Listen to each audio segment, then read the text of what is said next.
If I could just literally come off the stage and I could get real close to you and we could have kind of like a one-on-one conversation. There are two questions that I would ask you, and the two questions I'm about to ask you will really determine how successful you're going to be in this business, without any question. These are the two questions. It's not like there's 3 or there's 4 or there's 7. There's 2, okay? Just trust me on this. I'm an old man. I know this. I've been around the block a few times. And there are 2 questions that if you can answer in a positive way about yourself, you're going to be very successful. And if you really cannot answer that in a positive way, to be honest with you, you're not going to be near as successful as you would like to be. The first question is very simple. What are you doing to develop yourself? And if you'd say, my gosh, John, I'll tell you right now, I'm doing a lot to develop myself. I've got a personal growth plan, and I'm intentional in this, and I'm doing this on a daily deal. If you could say that to me, then I'd say, hey, we're in good shape here. We're in good shape, because that's the key. You know, what are you doing to develop yourself? And by the way, the reason that's first is not because you want to be selfish. It's kind of like almost a selfish question. The person says, well, why do I start with myself? The reason you start with yourself is because you cannot give what you do not have. So you better start with yourself. Because if you're leading others and have nothing to give them, nothing to share with them, nothing to teach them, then I can promise you, you'll never be what you want to be as a leader. And I can promise you that after 40 years of personal growth, the secret of any success, if I've had any success at all, the secret of that success has been personal growth in my life. And growth has literally placed me where I am. So what are you doing to develop yourself? It's a huge question. And the 15 laws the 15 laws of personal growth, basically these laws are all about developing yourself and developing the second question, what are you doing to develop others? You see, on the first question, you're foundational for your future. The second question is all about compounding, multiplication. That's where you build a huge business, when you know how to develop other people. Passion often is linked with purpose. What I love to do is often what I should do. We have been created within us the capacity to have things that we enjoy greatly, and a lot of times there is a definite relationship between what I am in love with and what I should be doing. We are created and wired in such a way that passion and purpose many times comes together, and passion is the great energizer. Once you have passion, you have energy. Once you find your passion, you find your purpose, there is something energetic about it. You have never known a person who was passionate that lacked energy. We talk about high energy people, we talk about low energy people. There's no such thing as like low energy people or high energy people. If you have high energy, you have passion. If you have low energy, you don't have any passion. You know, some people, they're already dead. They haven't made it official yet. You just look at them. I just want to walk around and do the committal, let them watch and observe the whole process.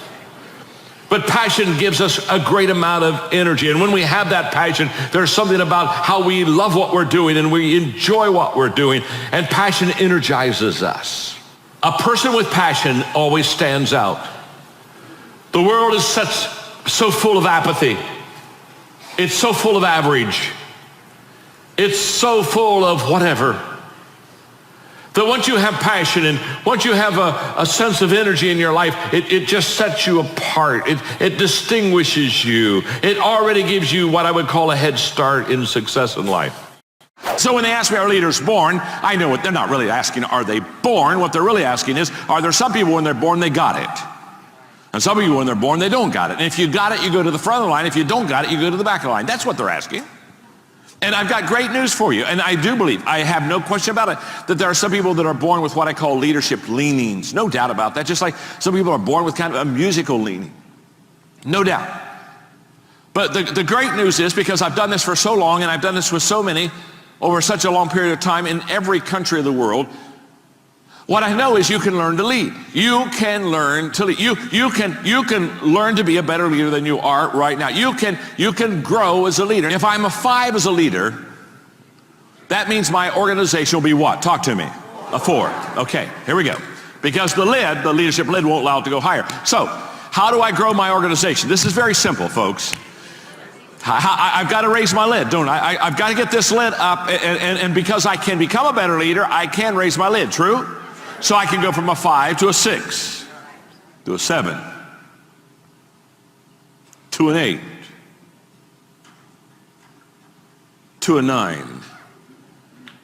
Now, this organization is a 4. When that leadership lid starts going up, that organization goes from a 4 to a 5, to a 6, to a 7, to an 8. You see, your organization will grow to the size of your leadership ability. Now, if I were where you are and I was listening to what I just said, and I was taking notes, somewhere on my notes or somewhere on my iPad, I'd be putting a star right here. I'd be putting a rocket ship. I would be putting a sign that says, do not miss this. Because your ability to lead will determine how successful you'll be in this house, without any question. The best leaders will build the biggest business. The whole concept, the whole idea that you can learn to lead, and if you learn to lead, and the better you learn to lead, the more successful you can become, and the greater your business. This is an absolute fact. It's not a theory, it's not a thought, it's not an idea, it's not a principle, it's a fact. And the law of the lid says, the better you learn to lead, the higher you lift that lid, the greater your business can become. Now, that's the law of the lid. I brought something with me today that's very special. It's a kit, and I'm just so pleased to have this because this kit is very important to me. Now it cost me $799, and I got this kit. I got this kit back in the 1970s. Okay, and this was my first personal growth kit. It's Dynamics of Personal Goal Setting by Paul Meyer, Personal Success Planner, and I was so excited. It cost $799. Now you have to understand, I made about $800 a month. So get the picture. It took me 6 months to buy this kit. I saved up. We didn't have credit cards back then, and I just saved up and worked hard, and it took me 6 months before I had enough cash to buy this kit. And I was so excited when I got it, and I mean, I opened it all up, and this is just amazing. You'll just see some things here that just crack you up. It had, for some of you young people who've never seen this before,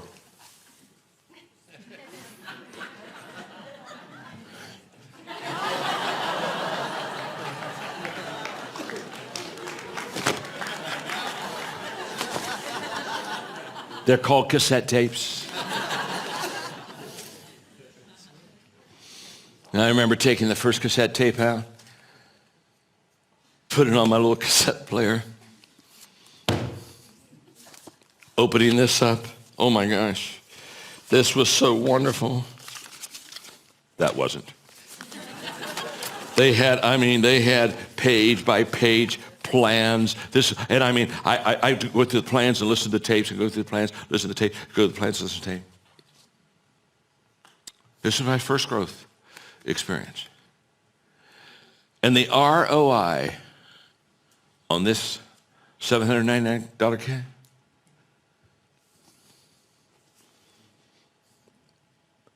it's worth millions of dollars to me. Yeah, you heard me right. Millions of dollars.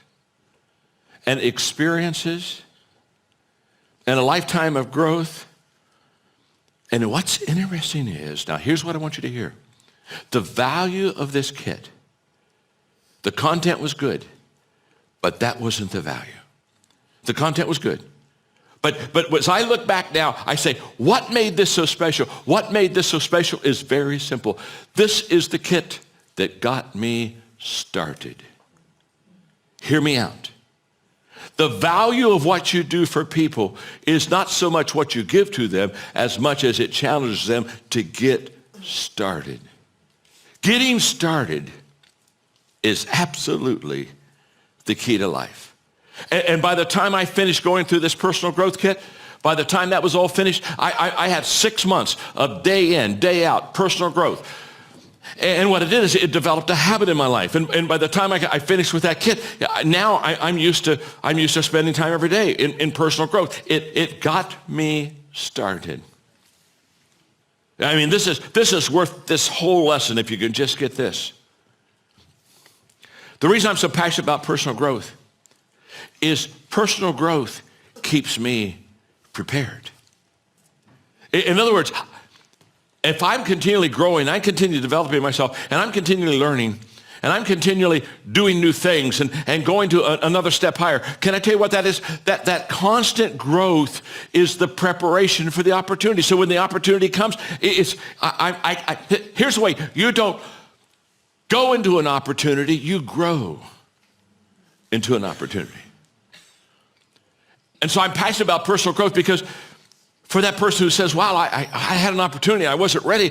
If you're growing, you're always ready. Because after I intentionally started growing, I made a commitment to grow as a leader. I started writing, I became an author.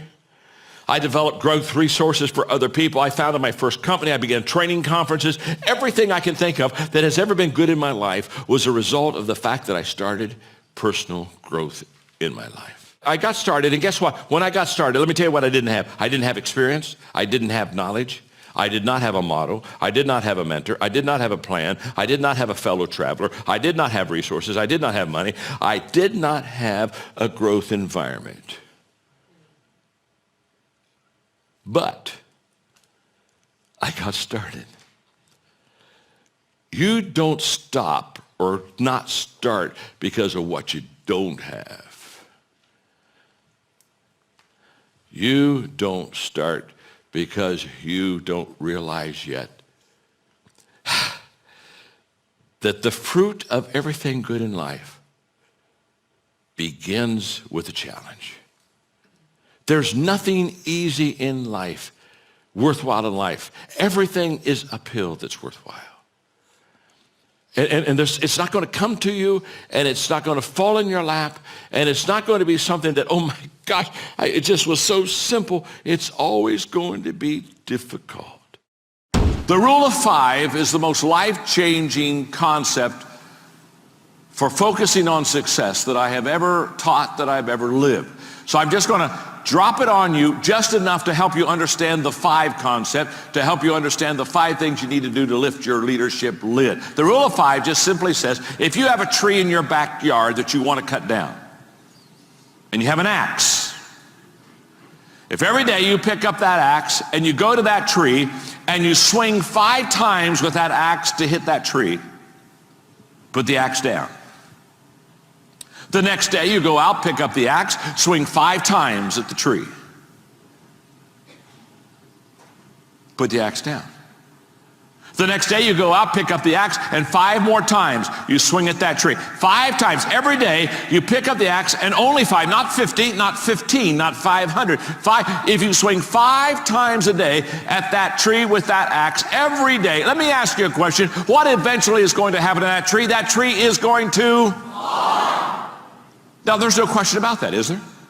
There's any doubt. You don't have to sit around the table and kind of say, do you think it will? Let's hold hands and sing Kumbaya and hope.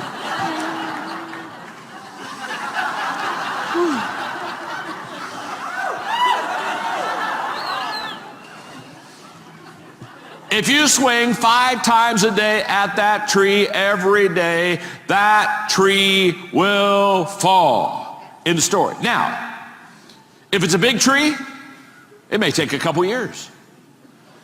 If it's a little tree in your backyard, I don't know, maybe in a month you could knock that baby down. I don't, you see, now the size of the tree will determine how long it takes for it to fall.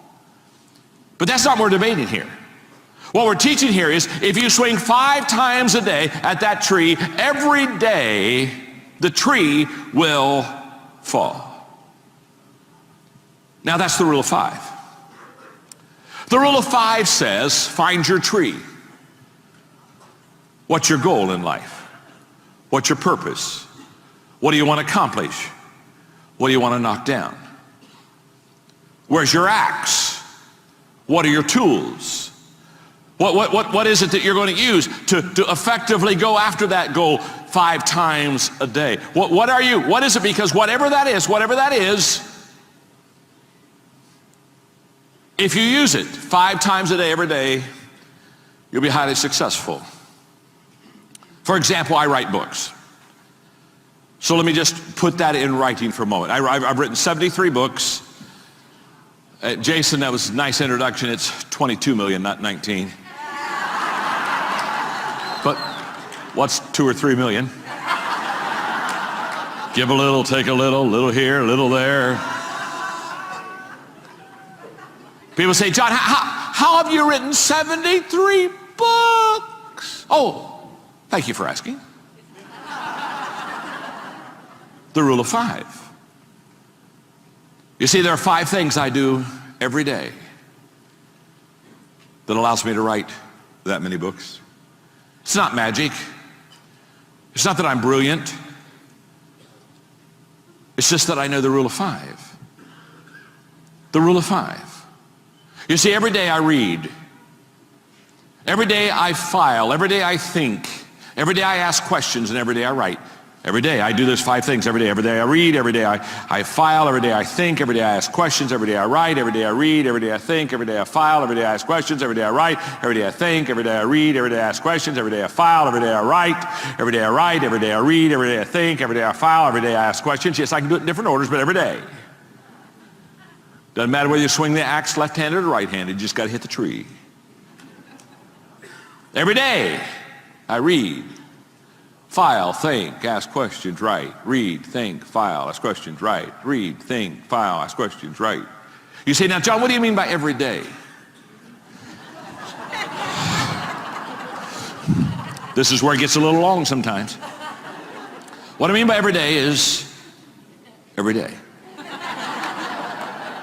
Now you say, now let me, when you say every day, do you do that on Sunday? Every Sunday I read, think, file, ask questions, write. Do you do that on your birthday? Every birthday. Guess what? Every birthday I read, think, file, ask questions, write. Do you do that on Christmas? Guess what I do every Christmas? Every Christmas I read, think, file, ask questions, write. Do you do this when you're not feeling well? Can I tell you when I'm not feeling well? Even if I'm not feeling well, guess what I do every day? Every day I feel, when I'm not feeling well, I think, write, ask questions, do all those things. Every day. You say, every day? At the age of 17, I started filing. I've never missed a day. I don't have 100 quotes. I don't have 1,000 quotes. I have tens of thousands of quotes. I don't have 100 stories. I don't have 1,000 stories. I have 10,000 stories. Where did you get all those stories? Where'd you get all those quotes? Well, let me tell you something. Guess what I do every day? See, we overestimate what we can do in a day, and we underestimate what we can do in several days. And you got to understand, the secret of success is not the fact that, hey, I didn't say, hey, some days I get up and I write for 12 hours. And no. I didn't say I write all day. I didn't say I read all day. I didn't say I think all day. I didn't say I ask questions all day. I just said every day. Every day. You see, doing a little bit every day is a lot more important than doing a lot someday. And most people live in someday. Well, I'll tell you what, I think I'll get to that. You know what, I think I'll try that. You know what, I believe I got. Now, here's the key. You got to figure out what the 5 are. It took me 7 years to find my 5 for writing. You say, man, John, you're slow. I am. It won't take you 7 years.